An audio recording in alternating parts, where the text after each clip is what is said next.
Tonight, the forum, I'm going to be hosting the forum, and we're going to talk about freelance musicianship. And a lot of you guys are musicians. As you can see, we have a lot of announcements of bands and what have you. And what we're going to do is we're interviewing John Rankin, who is one of the faculty members here that's been here 8 years at Loyola. He was the first faculty member to teach a music industry class 25 years ago, before we had a program. And it was for musicians that wanted to know about the industry. Okay, without further ado, we're gonna have John Rankin come up and do a couple of tunes before we do an interview. Let's give it up for John Rankin.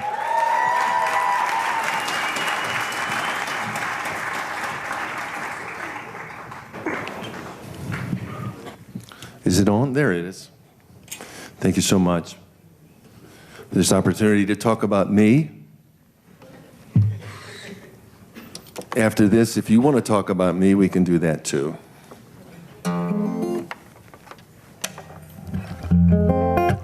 I've been a product of New Orleans. I wasn't born here, but I was raised here, and raised in the music of New Orleans, rhythm and blues and traditional jazz especially, and early jazz. And I wanted to do two of my New Orleans style songs for you. And this one is about what we call the Mambo.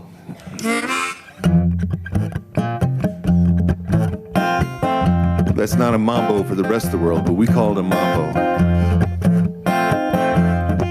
And we're still doing this mambo we did when I was a kid, which is weird. It's not going to happen anywhere else, right?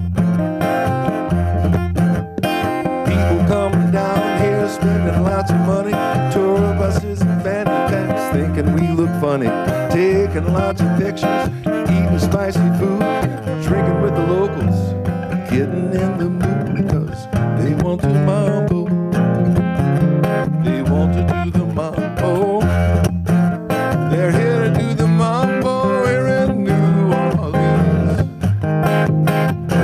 Yes, I went to Tipitino.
Till dawn was getting near, they would have kept on playing, but the bar ran out of beer. As I was leaving, picked up one more time, somebody screamed, we all second line. We did the mambo, we all did the mambo, we all love the mambo here in New Orleans.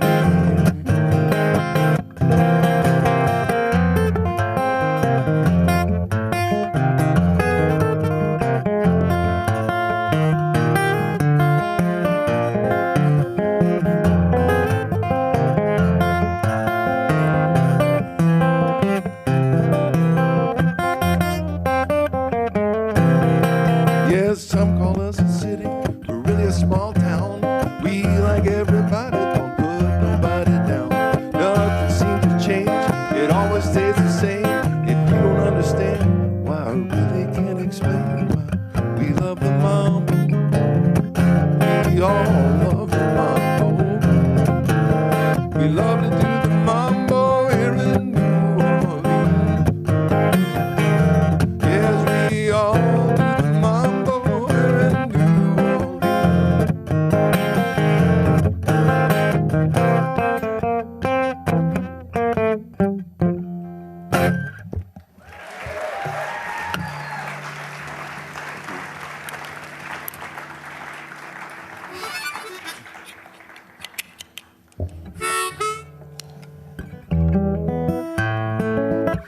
grew up playing on Bourbon Street and a Cosmo's bar in the French Quarter. And down on Frenchman, there was actually a bar on Frenchman called the Dream Castle, later called the Dream Palace. Now it's the Blue Nile. And there was the only bar down there. It wasn't an entertainment district. There was fish markets and car parts and things like that. But it was a little bar, just that front room of the Blue Nile. And there was a guy named Babe Stovall who used to play down there, and he was a blues guy. And he was a really funny guy. He said he could play anything, but it was always the same song, whatever it was. It's just the same groove, the same song. But anyway, I took an old New Orleans song. This actually goes back further to Ireland. But we hear it around here a lot, and put some words to it. Here you go.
Said to the fat bartender, Freddie, have you seen him, my honey bunny?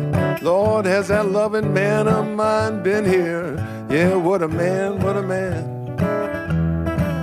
He wouldn't do no wrong. Bartender says, Frankie, you know I loved you. I loved you ever since grade school. Yeah, I'm not gonna tell you no lie. I seen your man go upstairs to room 208, the no-count piece of trash that hangs out here almost every night. We call her Nellie Bly, whatever her name is. She and Honey Bunny are up there doing you wrong.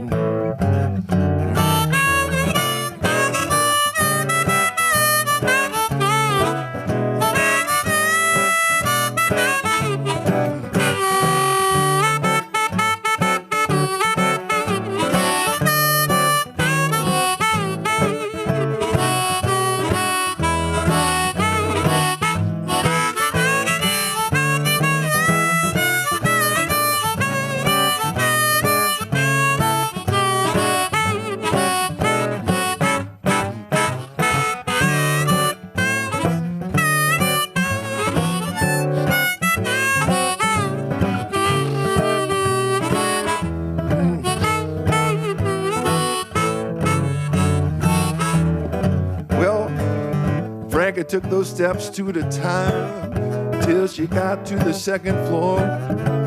Just in case that bartender's right about a little honey bunny, she pulled out that silver-plated, pearl-handled 44. Yeah, he might be her man, but nobody does Frankie wrong. She pulled the doorknob. Let's try that again, huh? Yeah. Cocked the pistol, turned the doorknob so slowly, took a deep breath and threw open that 208 door. There was Nellie Bly, passed out naked on the bed, and Johnny's getting high on the bedroom floor. It looks bad for our man, what a man. Lord, he's been caught doing wrong. He says, baby, baby, baby, baby, please don't be hasty. You know that gun? I think it's loaded. Yeah, I'm sure it's loaded. You might take somebody's life. I've been a good man. I treated you with love and respect and compassion. I'm sorry about this extenuating circumstance. Please won't you be my wife? Those were the right words, but the wrong time.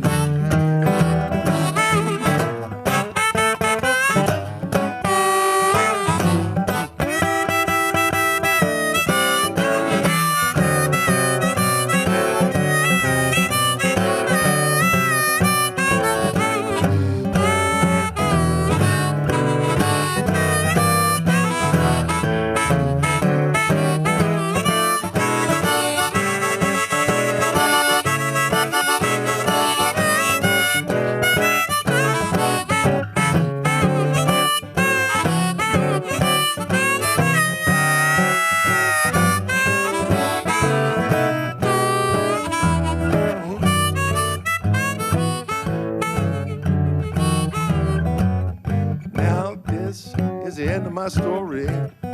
Yes, moral I do not know. Last I heard from Frankie, she's hanging out with that fat bartender Freddie, somewhere down in Mexico. Yes, and he's her man, but he will never do her wrong.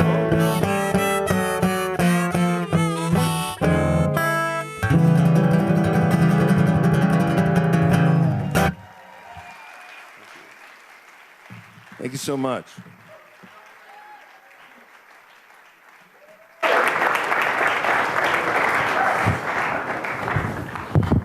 See if these things are working. Are these working? That's all right, huh?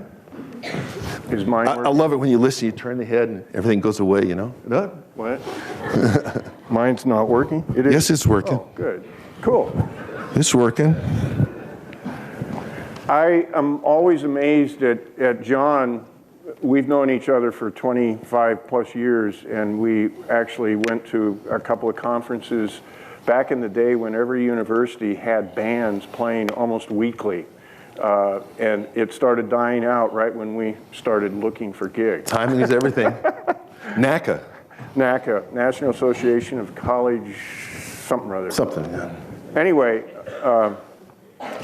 John has written a lot of stuff, and he obviously is the singer-songwriter that's been here a long time, and a lot of you have taken classes from him and have learned quite a bit from him. And over the years, he's done a lot, and he's still doing it. We're going to do a tune at the end, and I'm totally blown away. He's got new stuff going constantly. Anyway, we wanted to have you guys get to know somebody like John because he's on the faculty, and a lot of you will never know who he is. And so this is one of the reasons for this thing tonight. We are going to have a faculty get-together at the end of the semester, I believe, as well. But John is a freelance musician in New Orleans, and he's making his living doing that. And he's also been teaching here at Loyola for so many years. Tell us how you got into music. Tell us a little bit about your background, where you went to school, and all of that, all of the above. Well, I flunked trumpet in the 5th grade, and that was my first start with music. I was totally inept. And I got a guitar when I was 14, and it was right-handed, and I couldn't do anything, and I restrung it myself, and then started playing left-handed, and it seemed to work for me, which is why I'm still, as many of you would say, backwards. And I mostly played along with records. I had a bunch of LPs, and I played along with them, and you know, that was great ear training, as it turns out. It was really, really good ear training. And I flunked my senior year of high school. I was playing on Bourbon Street in the 300 block and down the quarter, and the things I was telling you about. And so I wasn't too involved in school. So I went to school in Lafayette at USL, and after a semester I decided to major in music because it was what I wanted to do most, and I didn't really think that I had a good chance of making a career in it per se, but it was just something I was really interested in. They didn't teach guitar, so I took theory and composition. I got to study all the instruments. I had a wonderful flute teacher, so I took 9 semesters of flute. I did really well with that, and piano, and I took a few private jazz guitar lessons from Bobby Brooks up there. And then, after I finished college, I played in, I had a rock and roll band that was kind of experimental. Would that be the right word? We were doing... What were you experimenting in? Music. Music. It was Beatles and Grateful Dead, and we did a lot of arrangements, and we had a great jazz drummer. We were kind of a fusion-y band. We were really into Miles Davis and the Live Evil, Bitches Brew kind of stuff, and we were trying to do that kind of stuff with rock and roll. And that lasted about a year and a half, and then I got on the road for a few years, ended up traveling, and ended up living in New England for 5 years and working in a daycare program and playing music at night. And I got a teaching job up there, and it seemed like such easy money, and I realized that teaching for me was a way to keep playing music and keep being involved in music and learning all the time. So I decided to become a teacher. So that's when I moved back to New Orleans and went to Tulane, started my guitar degree in classical guitar. I finished all the coursework, and I still I had to kind of catch up with remedial because I hadn't really studied it formally before. So while I was doing that, I got a master's in business at Tulane, MBA in marketing and finance. And I finished both those degrees in 1981. And at that point, I went to work for MCA in Motown as a sales rep in Mississippi and Louisiana, and handled a lot of chain stores and a few freestanding stores, mom and pops. And I remember you once saying that he was the most overly qualified guy to do that job. Is that true? I never told him I had an MBA. Yeah. They didn't ask, I didn't tell.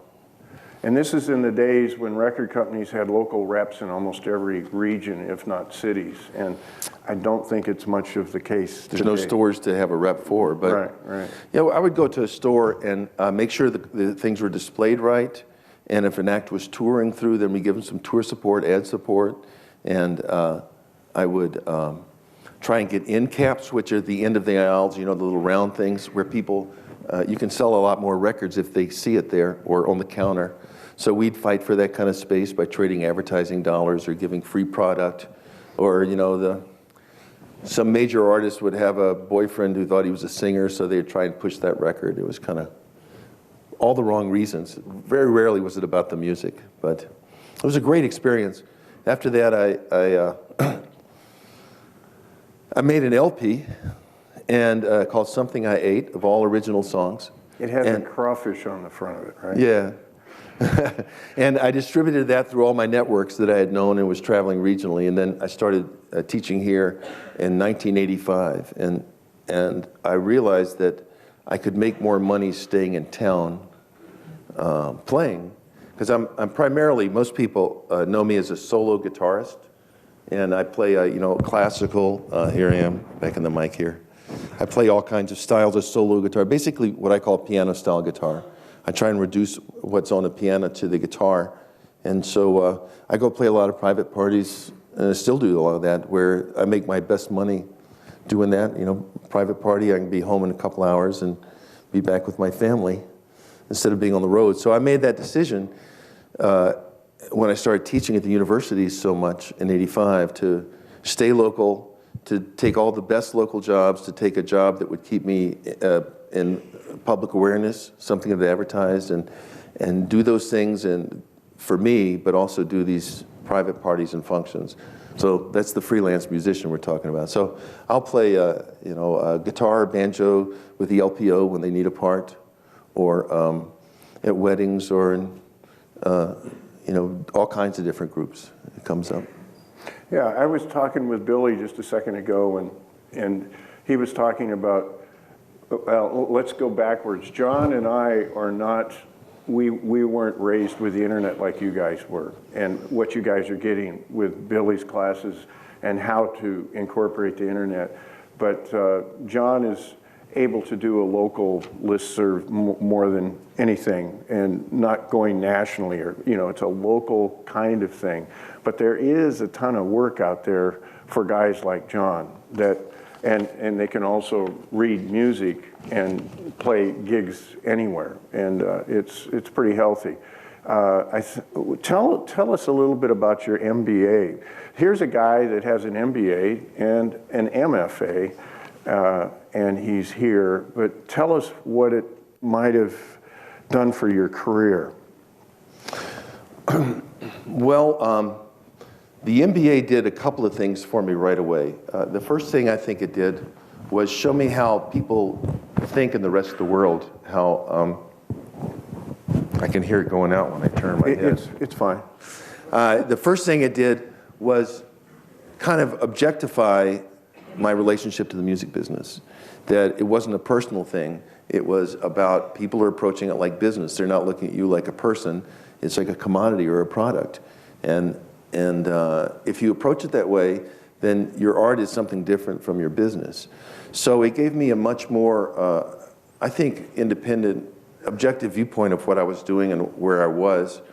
And the second thing was the inverse of what they were teaching, actually, but I found out that the things that were I wasn't getting paid for were some of the most important things to me, like playing music and things. And if you want to do it and you're willing to take the hit and do the work hard for less money, then what could be wrong with that?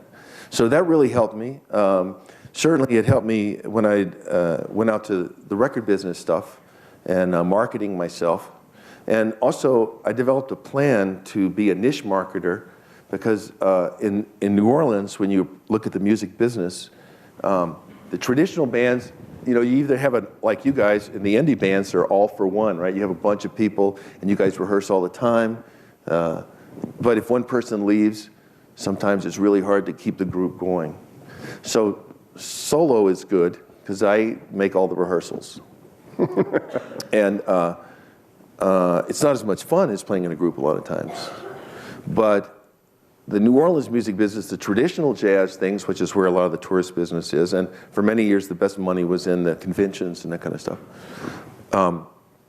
was a lot about giving that flavor of New Orleans, the traditional jazz character. And a normal traditional jazz band is 6 pieces, or maybe 7 pieces. But with economy changes, it reduced mostly to trios and quartets. So when I came into it, there were lots of trios and quartets, but very few people doing solos and duos. So I made that my niche market. I didn't try and take on the people that were doing the larger groups. In fact, one of my students went on to become and still is one of the major, Jerry Christopher, one of the major contractors in town. And I showed him how to do it right the way through, and he just took the ball and went. And he got a lot of work, by the way, because with the convention agencies, by making a presentation, he'd been a salesman. So he made a little demo tape, and it was a pretty awful tape, I'll say, but he made a tape and went and presented it to a bunch of the convention services, and they loved it because nobody had ever done a presentation. It was 5 minutes long. He's still working from that, so. For you guys, New Orleans is one of the biggest convention cities in the country besides Las Vegas, New York, LA, but everybody wants to come to New Orleans and they all want music. And so there's a ton of work for people like John. And I used to do a lot of that. But let's get back to the... By the way, they say, a lot of times they say, New Orleans is, if you want to learn to be a musician, you want to get the experience, New Orleans is a great town. There's a lot of low-paying work. That's the way it's usually defined, a lot of low-paying work. I'm interested in the best-paying work as much as possible. But. Well, that gets me to the point. He's able to teach and have a kind of a day gig as a musician. We both know a lot of musicians that don't have a day gig, and all they do is play at night, and they'll play 8, 10, 12 gigs a week, and they take everything they can to make a good living, but still, it's really hard work to just gig. So it sounds like you're able to pick and choose what you want and not necessarily do a banjo gig on a bus going out to one of the plantations. How much do they pay? I've done plenty of those. We've talked about those. That's kind of a ridiculous job. Tell them about what you did. Oh, this is the worst job. All these, tour companies will come in, the big conventions, and they'll want to take their employees out to the plantations along River Road, but it's a pretty dreary ride out. So they'll take banjo players and drop them off on the road somewhere, and then you'll pretend to hitchhike and get on the bus and say, hey, I'm stuck, but I'll play for you if you'll go. Where are you going? Oh, I'm going there too. Okay. And then half the people, I know it's really stupid, and you're sitting up in the front of the bus with your foot braced against the seat and your back against that pole, and the sugarcane trucks, when they travel there, they tear big holes in the road, so the ride is very bumpy. So you're just praying that the driver doesn't hit a huge bump. It's very dangerous. I don't like them very much. But there was one time IBM came and they hired 8 banjo players for 9 days in a row. And Danny Barton, it was a great paycheck too. It was awesome. Speaking, this is a side note. I played a gig for a convention at the Hyatt about 20 years ago. And the company that hired me and hired the catering and hired everything put the listing up on this chalkboard of what they were receiving from this company for every itemized listing of this 2-hour little reception. They were charging this company $1,500 for my 2 hours of services and paid me $250. So you can see where the change of, or the over amount of cash that they got was outrageous. I guess that's one of the reasons we have this music industry program, is to try to create an environment that's a little more equitable, I think. Well, you know, if you got $250, that's still not bad, you know, back then, right? 20 years ago, yeah. I think the things you learn by gigging a lot, there's a short list of things you really need to know. Number one is the number reason, you know, it takes a lifetime to build a reputation and just a moment to ruin it. You do one thing wrong and they'll never call you again and they won't tell you what it is. But the number one thing that people do wrong, besides showing up late, because it makes everybody worry, is they play too loud.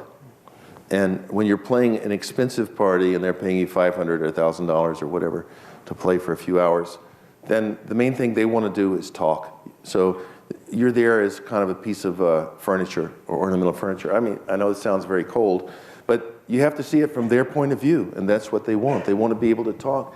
And so when I'm playing, I'm usually surveying the tables around me to make sure that, you know, they're not like this or screaming, or that I have 50 feet of empty tables in front of me, then I'm not really doing my job. I mean, I try to put my amp up high, or, you know, not right in somebody's ear. It sounds really dumb, but that's so important. Also, short list of things: a black suit, which you can use as a tux when you need, and a pair of shine shoes, because business people judge you by your shoes a lot. Call and reinforce, and this is a big one. The jazz guys couldn't believe this when I used to teach this class, but you don't eat the food or drink the drink until, unless you're invited, and even then most of the time you're not supposed to, because they don't want you drinking while you're playing. It's totally different in a bar. You know, if you're playing bar gigs or band gigs, that's a totally different world. But in this world, it's everything about how you present yourself, showing up early, calling and confirming, being dressed right, not being too loud. If you think that's maybe really commercial or something, I don't know. It doesn't bother me. Other things bother me a lot. You know, I couldn't play in a top 40 band. I'd be very uncomfortable with it. I'd be bad at it too. That's a good reason not to do it. I think most of you guys are not in what John is doing, but it's still important, even going to a bar, you know, I mean, it's just common sense to show up on time and to be responsible. I will say in a bar, if you play a little bit louder than that, people drink more because they have to get closer. You know, it forces them to get closer to each other, and then they get a little nervous about the intimacy and they drink more. So you're really trying to sell beer when you play in a bar, basically. So being a little bit too loud is a good idea in a bar.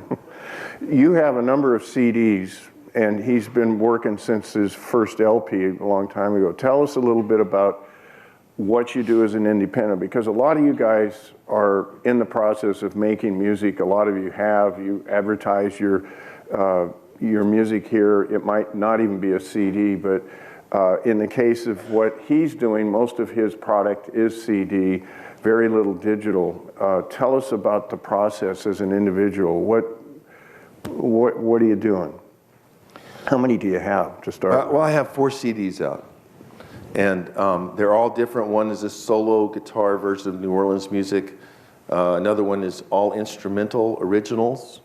Another is mixed New Orleans originals and covers. And the most recent one, which was 3 years ago, is just guitar and 2 clarinets playing traditional jazz with everybody improvising at the same time.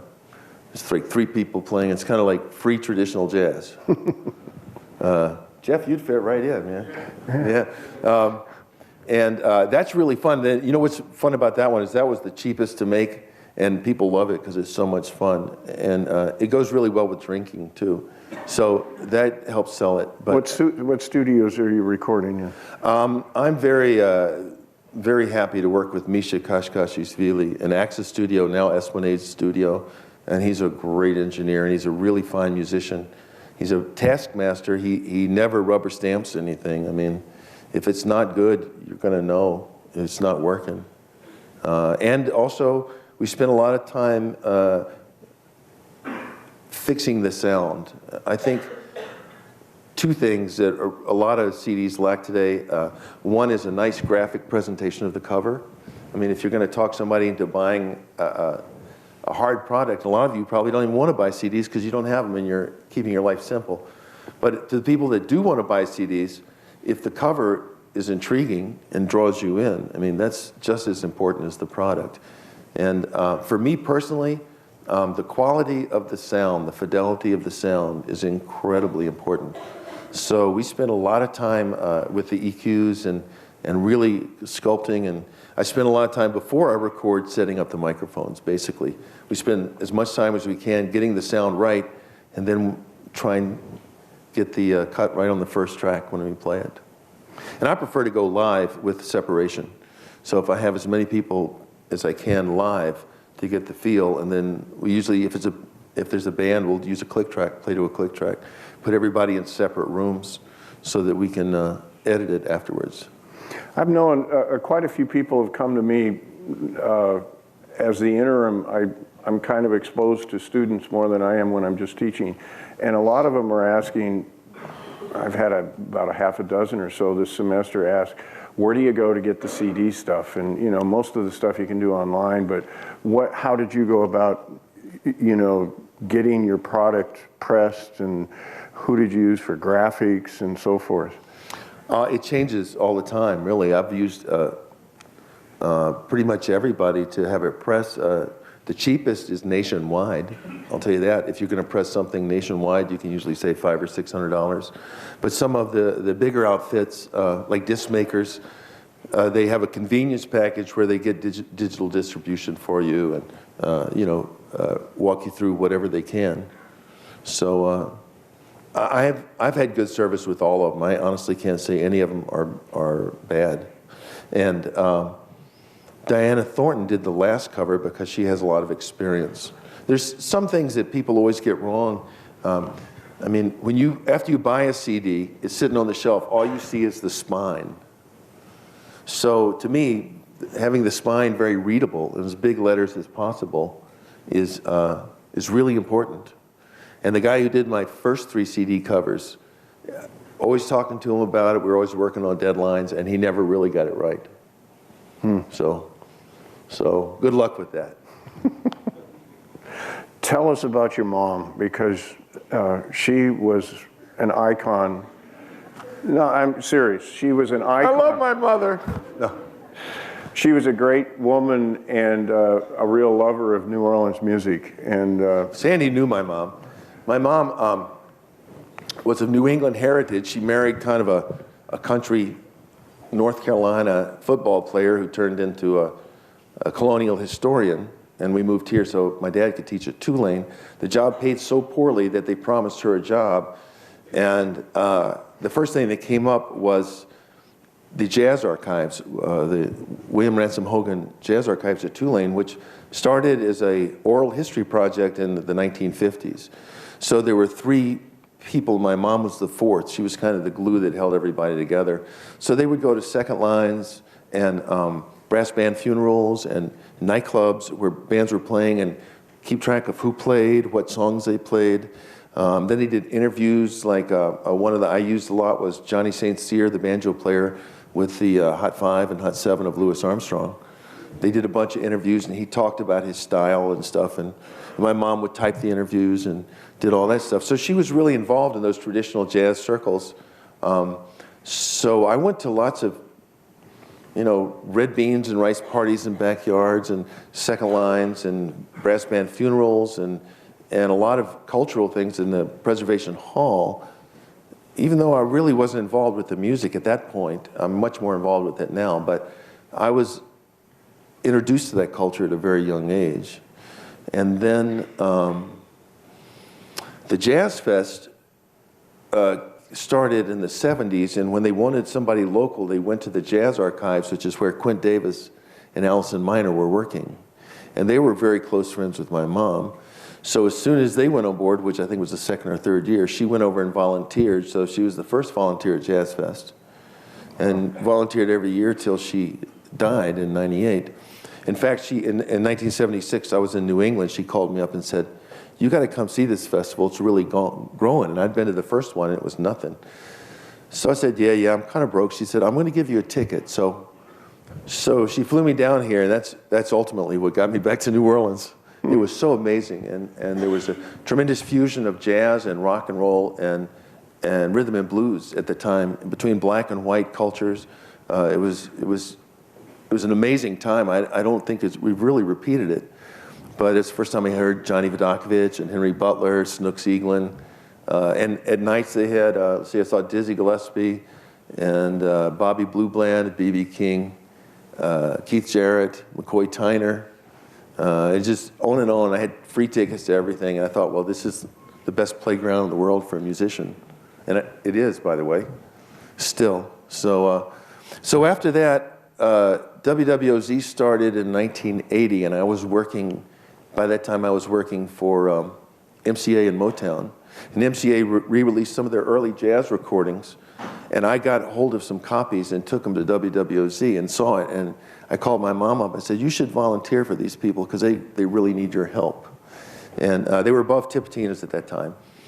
So she started working with them, and then they decided to put her on air. So she took the name Big Mama so that she wouldn't embarrass the family.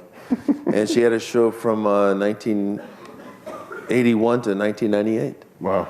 And she actually is the matriarch of WWOZ. They usually have a picture up of her somewhere. She's Queen Bee. So she was really involved in all those things, and I peripherally saw them, you know. Mm-hmm. Tell us, John, he mentioned it a little bit earlier, but New Orleans is known for its piano styles, and Professor Longhair, James Booker, Alan Toussaint, Toots Washington.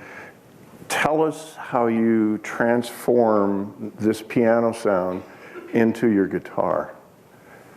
You want to demonstrate, maybe? Well, piano's this big, and guitar is that big. And it's really, the first frets are just this big. So you have to reduce everything very small, and then you have to eliminate everything that's unnecessary between them. But don't you have, like, you have a bass, you have chords, and you have melody. You have to do all of that at the same time. Yeah, it doesn't work very well, does it? Well, a lot of it's implication. I mean, you have to apply what you're doing.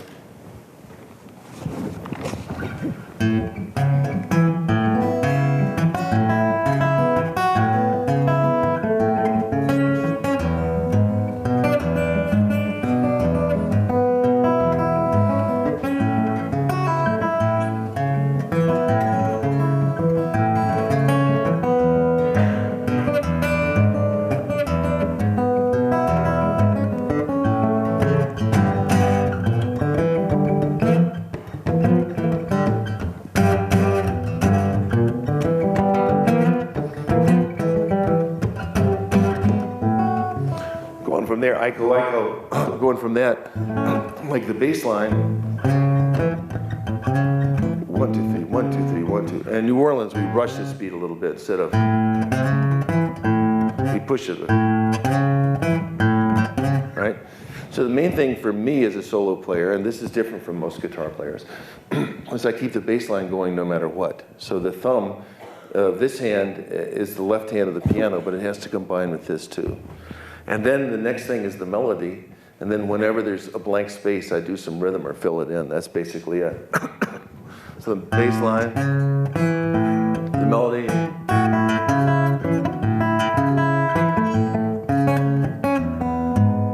And then I do the little fills between them. What is it? So those little notes, and the trick is to play the fill notes really soft. Right? If I go.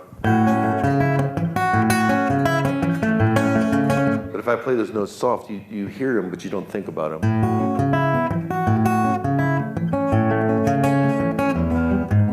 Or you might say, bring out the melody.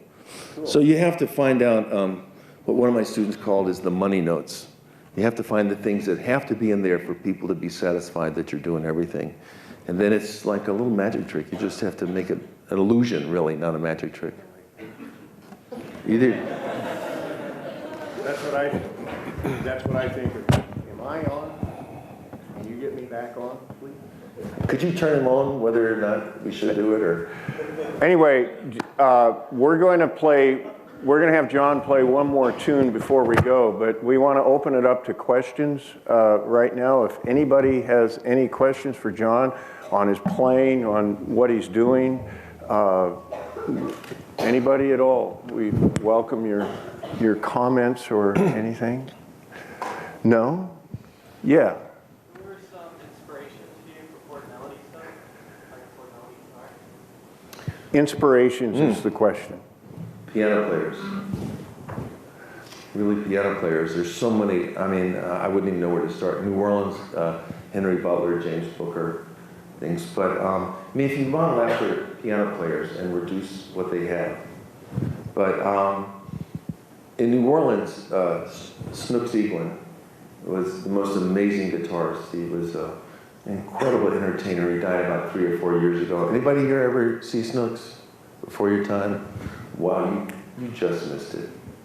I mean, it was, do you know, I have this word epiphanies about you're in a room or you're a second line or with the band and they're getting to that point, the whole audience is there and you go, this moment right now, I'm only here. Those great moments, and that's what we live for on stage or in the audience. And Snooks would do that every time with the audience. So he was a great guitar player. Snooks Eaglin, I'm sure there's stuff in the library. By the way, my first 3 CDs are in the library. If you guys want to check them out in Berlin, it's okay. Or not. And Chet Atkins obviously was early in that. Mississippi John Hurt, Lightning Hopkins, John Lee Hooker, Jesse Fuller, who was a ragtime player who did Got the Blues for My Baby down by the San Francisco Bay. A lot of those ragtime style of players, Blind Blake. Then on and on, Django, Wes Montgomery, John McLaughlin, Alan Holdsworth. The more I think, the more names. The older I get, the better I get at listening, which I think is, so much of music is listening and not playing. And like a conversation, like having a good conversation with somebody, the older I get, the better I hear stuff. And so I appreciate things I didn't see before or hear before. So it's as close as I can get, Liam. Other questions? Comments? Yes. Talk about kind of transcribing piano music on the guitar. Do you mean like literally take them down and Compressing the range. you like sit down and look at it, or is it one ear thing? Oh no! Well, I started by ear. No, I sit down and with the score. I mean, if it's classical music or something like that, I'll take the score. And the hard part is getting it in the right key for the guitar, because if you're playing solo guitar, you got 6 strings, 4 fingers. Something's got to give. So you put it in sharp keys, basically C, G, D, A, and E, and you have to find the key in that gives you the bass lines. So sometimes you might put it in a harder key to get a better bass line, so you can be up the neck. I had one time I was doing the Maple Leaf Rag.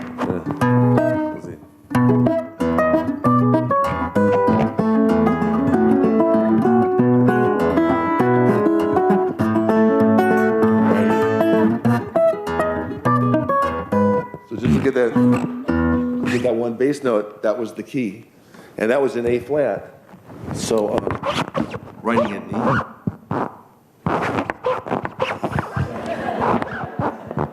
Wow.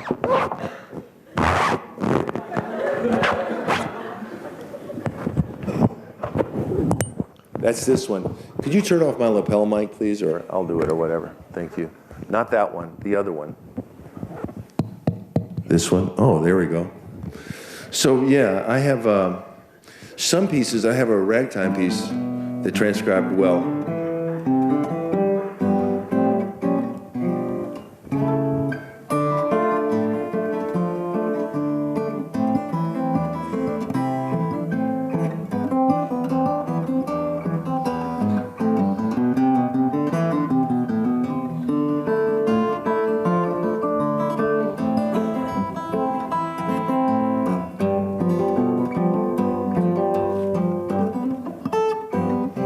That's the first fourth of it.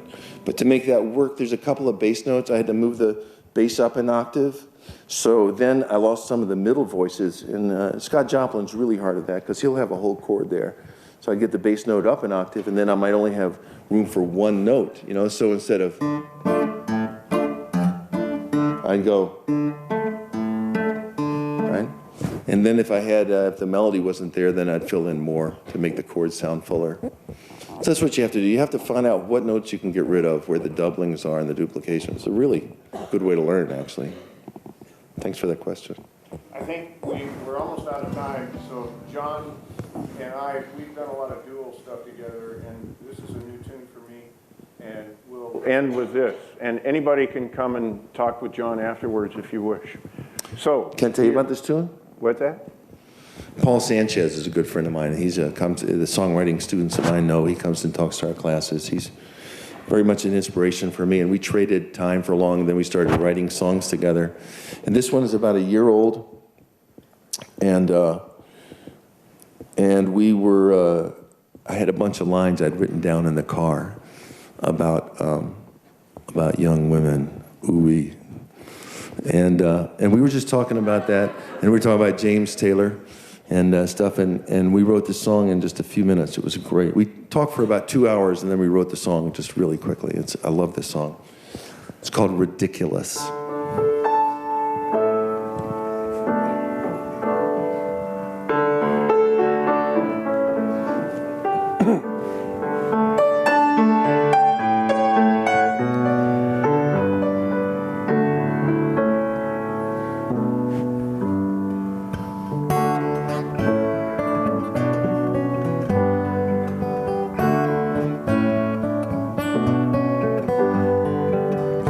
Young girl in an impossible dress, indefensible eyes that leave you a mess.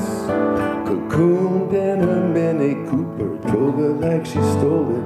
She's a 3-minute fiction about infinite friction. The boys move slow, try not to let it show, but everybody sees her glow. And even she knows she's ridiculous. She's ridiculous.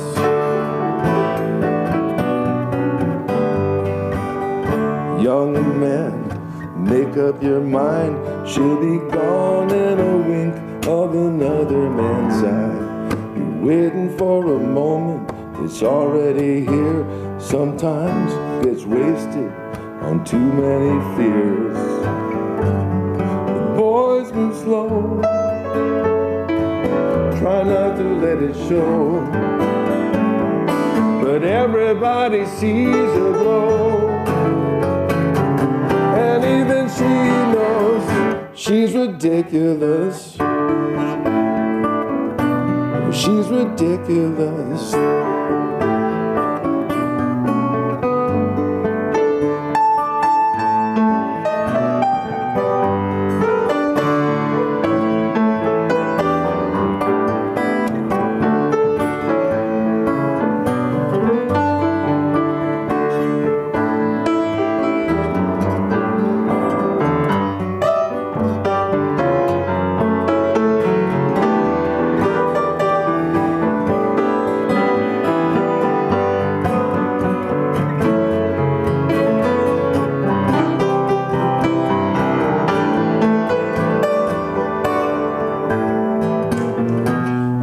Watching young people playing, listening to the things they're saying, reminding me of life and lies when the world was young.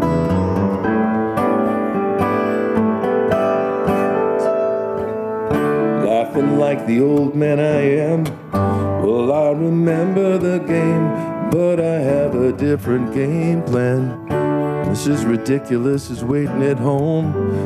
That's where I'm going, so figure out on your own why. The boys move slow, try not to let it show, but everybody sees her glow. And even she knows she's ridiculous. She's ridiculous. She's ridiculous.